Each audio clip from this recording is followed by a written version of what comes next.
সুপ্রিয় দর্শক আসসালামু আলাইকুম। Welcome back to my channel cooking studio by Arin. এখন কিন্তু প্রচণ্ড গরম পড়েছে আর সামনেই আসছে পবিত্র মাহে রমজান।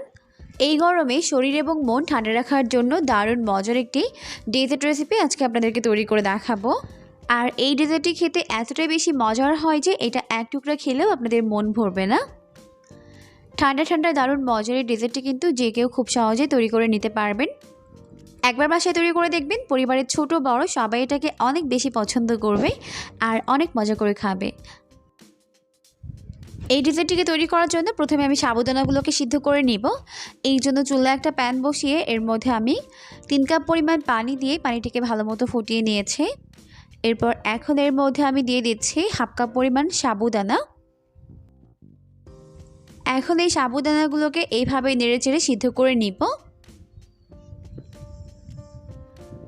জাল করতে করতে যখন সাবুদানাগুলো প্রায় 20% মতো সিদ্ধ হয়ে যাবে, তখন আমি এর মধ্যে প্রায় 1/4 টিস্পুনের মতো রোজ পিঙ্ক কালার অ্যাড করে দিচ্ছি। এরপর ভালো করে মিশিয়ে নিচ্ছি। এরপর সাবুদানাগুলোকে আমি প্রায় 7 থেকে 8 মিনিটের মতো জাল করে নিয়েছি। আর এখন সাবুদানাগুলো সিদ্ধ হয়ে গেছে, এগুলোকে আমি চুলা থেকে নামিয়ে নিচ্ছি। তো এখানে আমি একটি বোল নিয়েছি আর উপরে একটি স্ট্রেনার নিয়েছি। এরপর আমি এর মধ্যে সাবুদানাগুলোকে দিয়ে দিচ্ছি।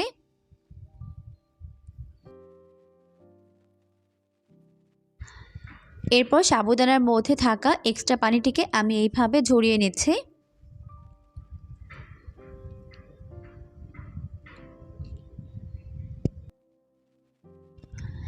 সাবুদানা থেকে এক্সট্রা পানি ঝরিয়ে নেওয়া হয়ে গেলে এখন এটাকে একটি সাইডে রেখে দিচ্ছি।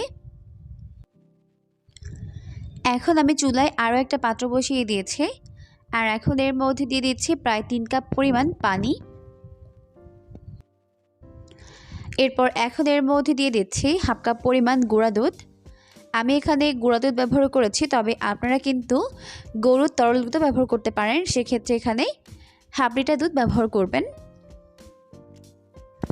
এরপর এখন এগুলোকে খুব ভালো করে মিশিয়ে নিচ্ছি। ভালো করে মিশিয়ে নেওয়ার পর এখন এর মধ্যে অ্যাড করে দিচ্ছি হাফ কাপ পরিমাণ চিনি। চিনি দেওয়ার পর ভালো করে নেড়েচেড়ে মিশিয়ে এটাকে আমি জাল করে নিচ্ছি। যখন দুধ এরকম ফুটতে শুরু করবে তখন আমি এর মধ্যে অ্যাড করে দিব আগার আগার পাউডার।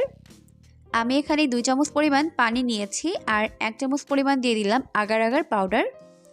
এই আগার আগার পাউডারটি এই ডেজার্টটিকে জমতে সাহায্য করবে। এটা আপনারা 50 থেকে 60 টাকা দামে কিন্তু যে কোনো সুপার শপ বা বড় যে কোনো মুদি দোকানে কিনতে পাবেন। তো এখন এটাকে আমি এইভাবে পানির সঙ্গে মিশিয়ে নিচ্ছি। পানির সঙ্গে মিশিয়ে নেওয়ার পর এখন এটাকে আমি দুধের মধ্যে দিয়ে দিচ্ছি। আর এটা এখন যেরকম জমাট বাঁধা রয়েছে এটা কিন্তু এরকম থাকবে না, এটা কিন্তু দুধের সঙ্গে খুব ভালো করে মিশে যাবে।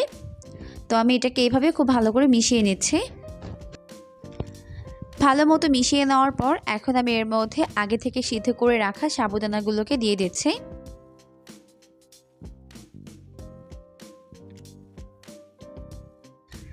এরপর দুধের সঙ্গে সাবুদানাগুলোকে খুব ভালো করে মিশিয়ে নিচ্ছি। আর একটু সময় নিয়ে এটাকে মিশিয়ে নিতে হবে, কারণ এটা কিন্তু এখন এভাবে জমে গেছে। তাই একটু সময় নিয়ে এভাবে নাড়াচাড়া করলেই দেখা যাবে এটা দুধের সঙ্গে ভালো করে মিশে গেছে। তো এটাকে একটু সময় নিয়ে ভালো করে মিশিয়ে নিয়েছে। আর এখানে আমি আরও 1/4 টিস্পুনের মতো পিঙ্ক কালার অ্যাড করে দিয়েছি, যাতে এটা অনেকটা বেশি কালারফুল হয়। তো এখন এর মধ্যে অ্যাড করে দিলাম 1/4 টিস্পুন পরিমাণ লবণ আর দিয়ে দিলাম 1/4 টিস্পুনের মতো ভ্যানিলা এসেন্স। আপনারা এখানে চাইলে ভ্যানিলা এসেন্সের পরিবর্তে এলাচের গুঁড়ো ব্যবহার করতে পারবেন। তো এখন এই সমস্ত উপকরণগুলোকে একত্রে মিশিয়ে নিচ্ছি। তো খুব ভালো করে মিশিয়ে নিয়েছি আর এখন এটা কিন্তু রেডি হয়ে গেছে। এখন এটাকে আমি চুলা থেকে নামিয়ে নিচ্ছি। চুলা থেকে নামিয়ে এটাকে আমি এরকম একটা কাচের মোল্ডের মধ্যে নিয়ে নিচ্ছি।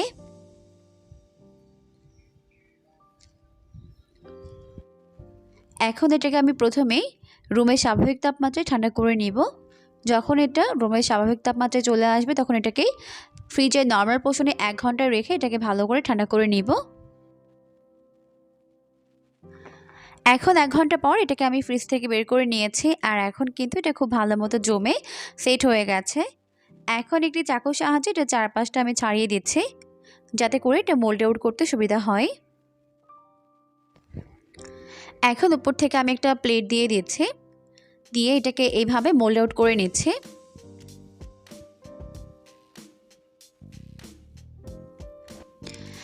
এইভাবে একটু আলতো করে ঝাঁকিয়ে নিলে কিন্তু এটা এভাবে নিচে পড়ে যাবে। তো এখন এটাকে আমি এরকম পিস পিস করে কেটে নিচ্ছি। এই ডেজার্টটি খেতে কিন্তু অসম্ভব রকমের মজার হয়, অবশ্যই একবার বাসায় ট্রাই করবেন।